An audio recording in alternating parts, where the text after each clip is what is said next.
In order to be successful, you have to jump. It's hard. You got to jump. It's like you're standing on the edge of a cliff. You don't jump, you can't be successful. Problem is, when you jump, you don't know if the parachute is going to open.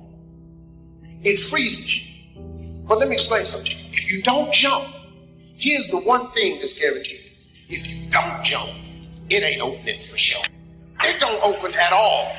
There's no chance of you enjoying the ride. But now here's the deal when you jump. Listen to this.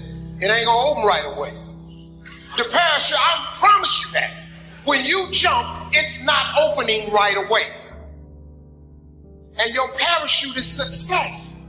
When you experience success, it opens the parachute. And now that fall is now a ride.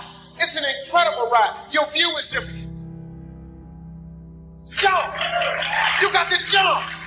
What you waiting on? It's safe right here, but it ain't about nothing right here.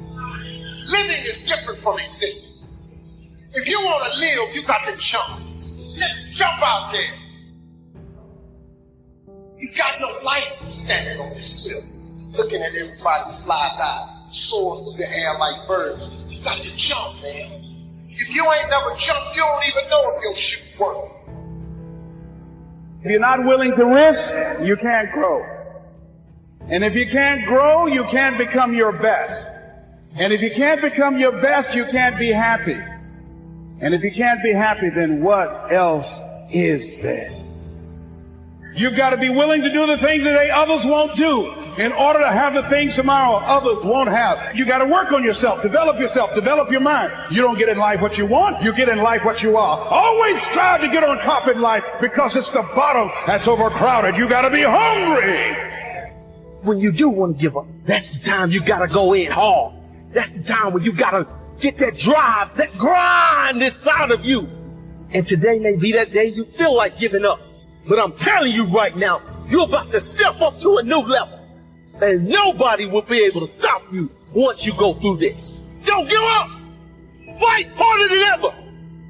Show the world that you are going to be great. That the trials in life will push you forward.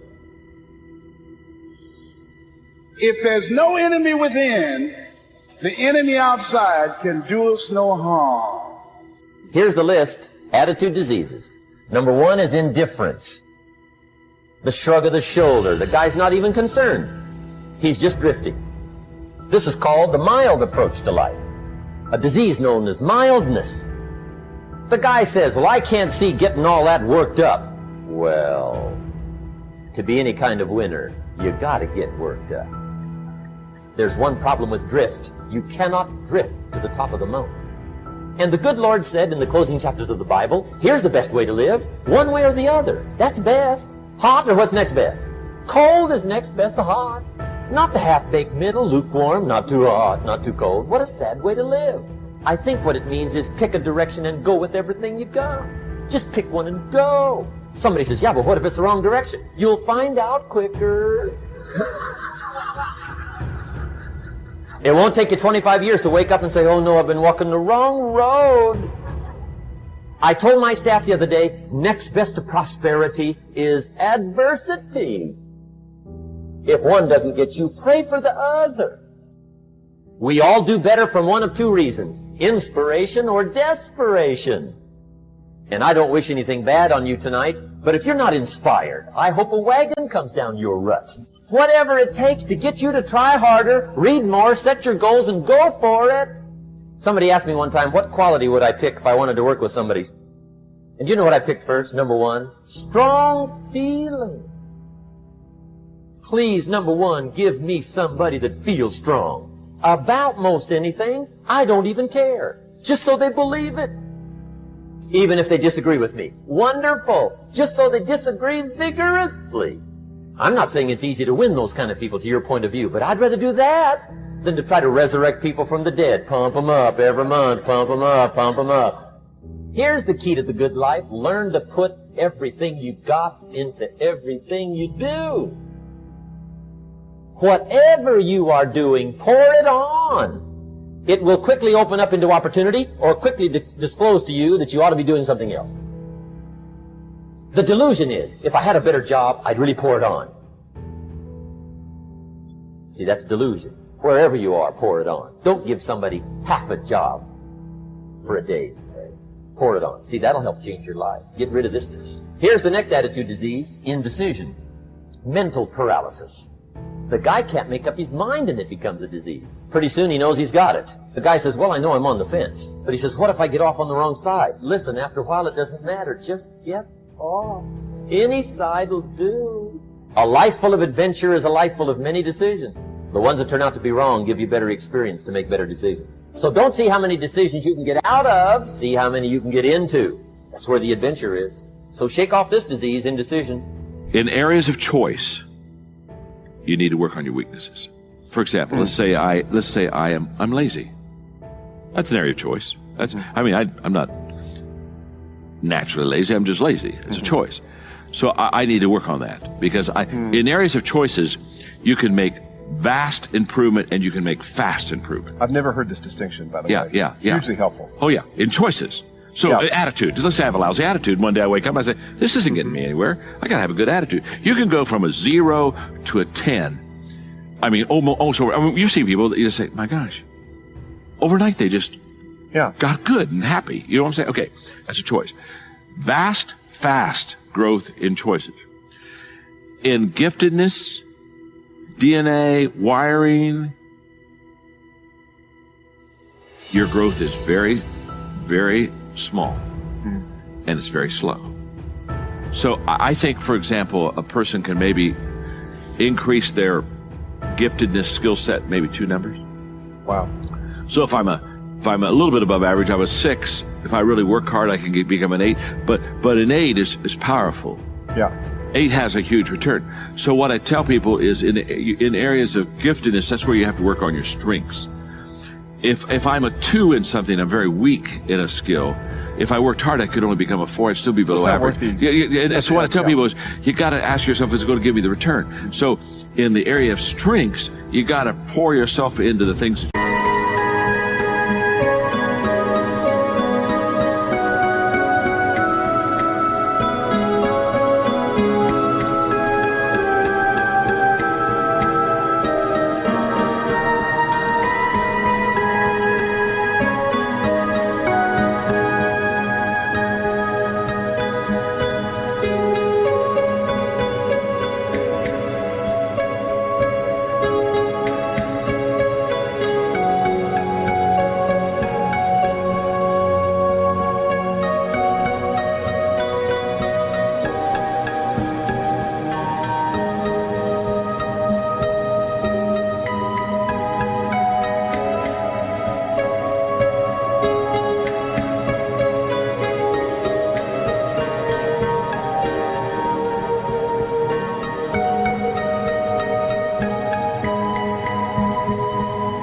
You're already good at, because that'll really set you apart from average. Yeah.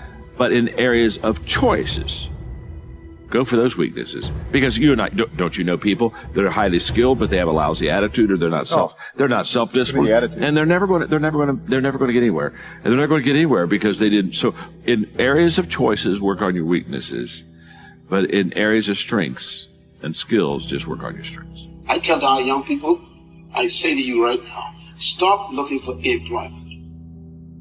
Why don't you position yourself differently and look for deployment? To be employed means that somebody else is benefiting from your energy. To deploy yourself means that you are using your own energy to be productive.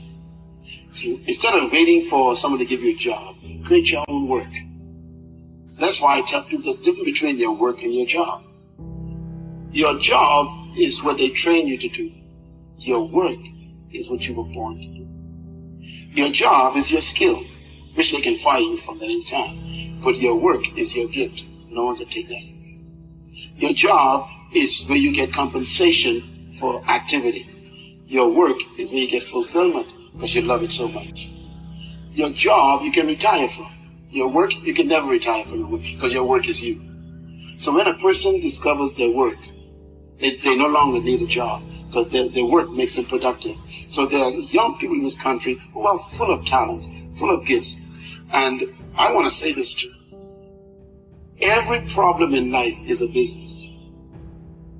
All businesses is simply someone solving a problem. So the more problems that are in Kenya, the more businesses available for young people to begin. And this is what I think we are lacking. We are trained to get a job. We're not trained to start a business.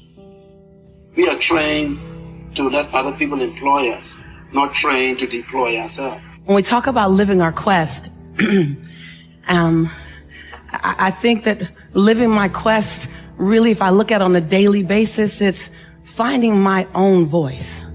It's finding your voice. It's finding the song that only you can sing, off key or not.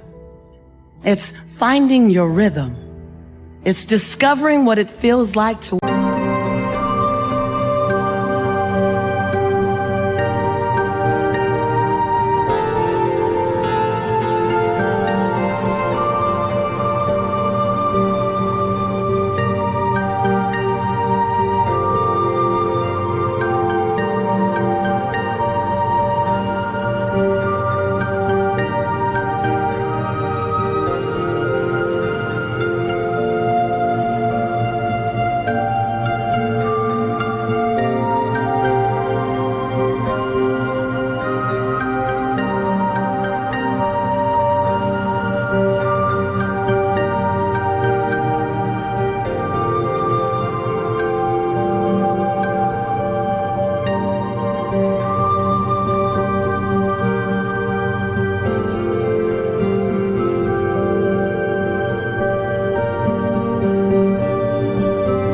walk in your shoes today.